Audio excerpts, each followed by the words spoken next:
Latest on the transfer news sanibona bafethu ufana siwampeka again udindaba zama transfers ku PSL amathima amaningi ayathenga nje obiyiwindi lizovulwa nje engabe yakhithi izothenga na kwindaba la ihamba phambili kuthiwa iGolden Arrows sithole umdlali omusha odlale eswini yabo the Malawian midfielder uYango Singo is expected to conclude a 2-year deal with the Golden Arrows and to subject a medical yabo kuthiwa la iphuma khona eMalawi bedlalela eclub ekuthiwa iBig Bullets iBig Bullets ke bafethu siyambona ngempela lo mfana lo njengoba ezoyijoyina nje iGolden Arrows kukhona akuhlanganisayo lapho uManqoba Mnqithi yabona uManqoba Mnqithi noGolden Arrows kuningi akuhlanganisayo and I hope lento ayiphekayo neGolden Arrows izomlungela ngempela because une experience phela uManqoba Mnqithi usuka kweMamelodi Sundowns wabona ukuthi Sundowns isebenza kanjani yabo luningi ulwazi alithola kuSundowns yabo ulincele kakhulu ulwazi kuButi Mosimane so lolu lwazi lolumela lishare with iGolden Arrows kuningi azokuzuza ngesizini elandelayo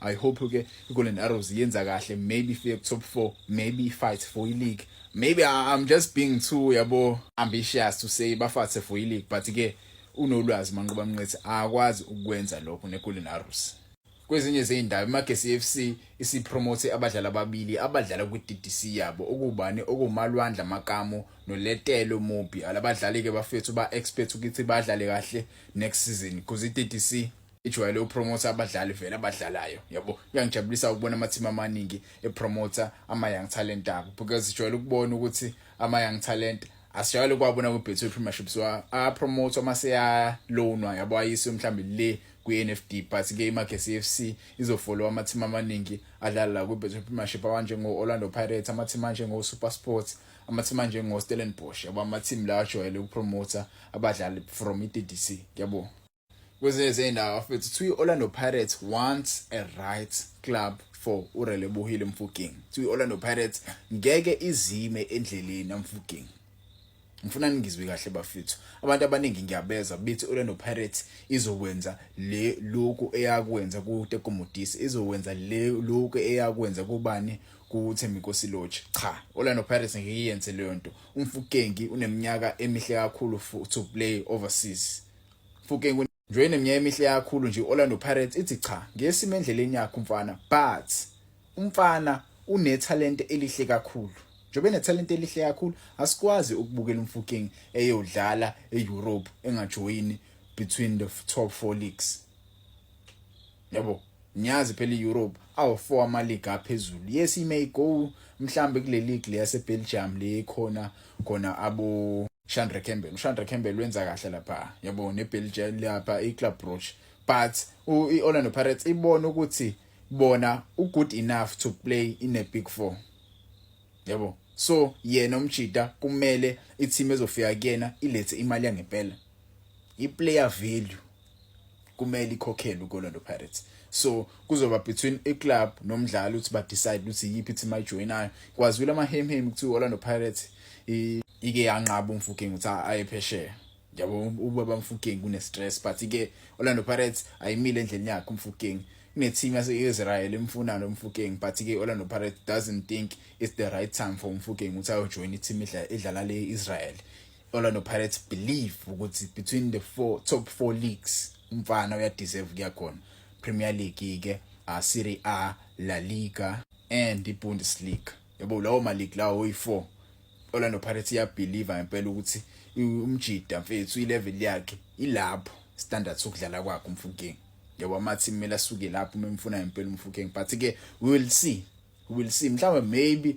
amathima asuka ku League 1 la khona uPSG angafika kuOrlando Pirates akhipha imali because mina ngikhumbula kahle Marshall Munetsi ubedlala League 1 yabo Orlando Pirates amdayisa khona kwezinye izindaba afethu following the 12 appearances in the Motsepe Foundation Championship an update has emerged concerning a midfielder uGeorge Maluke's future at Kruger United as the club prepare for 2025-2026 season yabo it looks like bafethu uGeorge Maluleka ngenzeka ayishiye iKruger United lesathanda appointer uVusimozi Vilakazi as head coach omusha so uGeorge Maluleka bafethu ngenzeka ayishiye iKruger United asazi kuzojoyina iBig Club ade mjida ihamba but right now umshida mfethu kumele athi relaxa kancane mfethu yabo icareer yakhe inhle kakhulu so wadlalela iKaizer Chiefs so wadlalela Ibo amaZulu sewadlalela iMamelodi Sundowns iCV yakho inhle kakhulu mfethu ungayihlalela phansi noma uye kaSuperSport uyozama ubi analyst lapha yabo. Kwezinye izindaba engiyitholile kuthiwa iChippa United are in advanced talks to compete a major signing of Orlando Pirates midfielder uNdaba Ithethwa Ndlondlo. Sengakhuluma ngoNdaba Ithethwa Ndlondlo before njengomunye wabadlali ongenzeka ayishiye Orlando Pirates kule season le. Nango kuNdaba Ithethwa Ndlondlo sekushiwo kuthiwa iChippa United isi-advancile kwinkulumo zokuthi basayine umdlali weOrlando Pirates okundaba Ithethwa Ndlondlo. Asazi-ke mhlawumbe akhona ama-fans azoba disappointed ngale ndaba le because ngiyakhumbula uNdaba Ithethwa Ndlondlo efika ama-fans amaningi ayejabulile. Yabo ayejabule kakhulu uthi kufika umdlalo odlala ngempela but ke the guy didn't live up to the expectations. Yabo ubulawa ama-injury umjida. The coach didn't use a lot of uNdaba Ithethwa Ndlondlo. Umjida ucoach wamsayina uNdaba Ithethwa Ndlondlo washeshe wahamba. Yabo washeshe wahamba futhi umuntu wamsayina uNdaba Ithethwa Ndlondlo. So uJose Rivero didn't use uNdaba Ithethwa Ndlondlo kakhulu. But ke I hope umjida la izofika khona uChippa United uzofika adlale kahle. Kwezinye izindaba kuthiwa uShandra Campbell wenza kahle kakhulu le kwiClub Brugge bafethu kuthiwa ustartile in their 2-0 friendly win this morning. He played 45 minutes in a 5-2-3 formation playing on the left of a fan 3. Yabo big expectation this season from the club. Iclub is expected okukhulu from uShandra Campbell. Njoba umjida epromosa kanje ngenzeka abe starter kwisizini elandelayo yeClub Brugge. Yabo njoba nje iClub Brugge idlala le ku-Champions League umjida ngempela uzozakhela igama.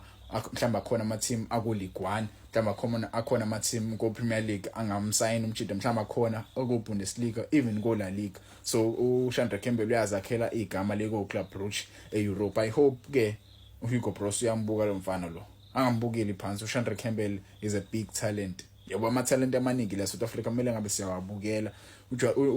Like nje mfethu kumele abe sina scheme thina right for ibafana bafana because siya kwi-AFCON.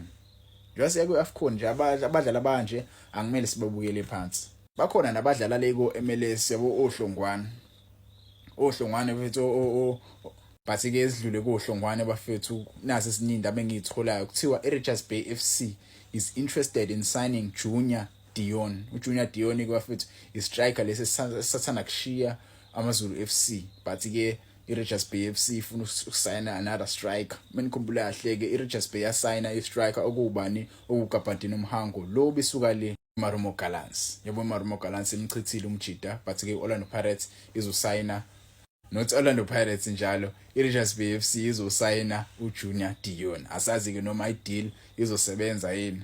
Kwezinye izindaba bafethu Mamelodi Sundowns analyst uPrenil Dean has left the club to link up with uSnethemba Bhadela eChippa United. Chippa United iyapheka bafethu lapha. Khona into ephekwe eChippa United asazi but khona into ephekwe eChippa United yabo. iSundowns lokhu ichithile nje ngawani lokhu idedelile nje. Kwezinye izindaba bafethu kuthiwa 2 more PSL clubs have joined the race for Orlando Pirates targets uJason Clifford who reportedly been invited by the Buccaneers for the assessment. Kwezinye izindaba engiyithole namhlanje engangiphathi kahle kuthiwa SABC Sports has established that WAFCON defending champions iBanyana Banyana have staged a stay in and are refusing to train citing unpaid dues from ISAFA. ISAFA bafethu ayibakhokheli mfethu amantombazana. Angazi indaba engakhokheli amantombazana mfethu ISAFA mfethu. Amantombazana awini WAFCON. Bawini WAFCON i-Women's African Championships. Ayikho mnandi lento yenziwe iSAFA. But ngizoshaya ivideo yeSAFA eceleni ngikhuluma lento yenziwe uDenny Jordan. Angiyithandi. Kwezinye izindaba bafethu kuthiwa iChippa United isi-strengthenile bafethu i-technical team yabo with 2 notable additions. The club is set to welcome Morten Ridegaard, yabo a highly respected sports scientist formerly with the Orlando Pirates, and uPrenil Dean, a performance analyst who recently departed iMamelodi Sundowns. Ngikhulumile ngayo umjida but ke lo omunye uMorten Ridegaard obekwe Orlando Pirates. Sengiphetha nje ngizophetha ngeindaba zikaMonapule Saleng. Monapule Saleng bafethu I'm sure baningi ade bengibuza bathi kwenzakalani ngoMonapule Saleng but ke currently last make khona uMonapule Saleng uzosala kweOrlando Pirates. Yabo uzosala kweOrlando Pirates cause kusano 2-year deal osele yena neOrlando Pirates. Yabo inkinga zakhe isazoxoxululwa but yena okwamanje usawumdlali weOrlando Pirates. Black and white.